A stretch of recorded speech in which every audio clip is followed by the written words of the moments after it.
Fa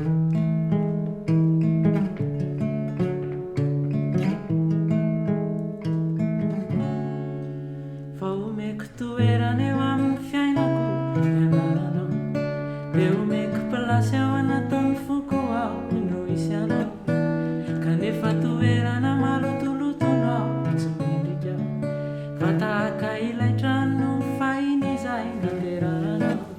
Fa omeko toerana eo amin'ny fiainako ianaranao, dia omeko plasy ao anatin'ny foko ao no isy anao.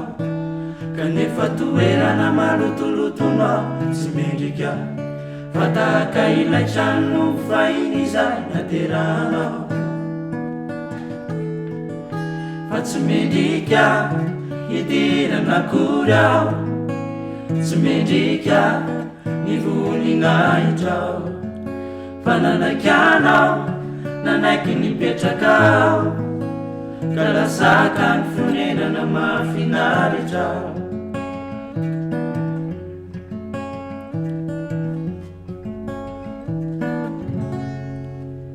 Fa omeko fahefana eo amin'ny fiainako ny teninao, dia ekeko anjara tsy lany eo fiainako ny herinao. Fa tsy mba mahefana inona inonao fa tsisy anao, fa ny teninao ihany ny eranterako hatramin'izao. Fa omeko fahefana eo amin'ny fiainako ny teninao, dia ekeko anjara tsy lany eo fiainako ny herinao.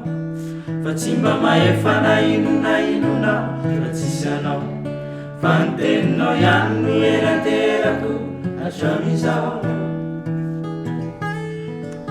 Fa tsy mendrika hidirana akory aho, tsy mendrika nivoninahitra aho, fa nanaiky anao, nanaiky nipetraka aho, ka lasaka ny fonenana mahafinaritra aho.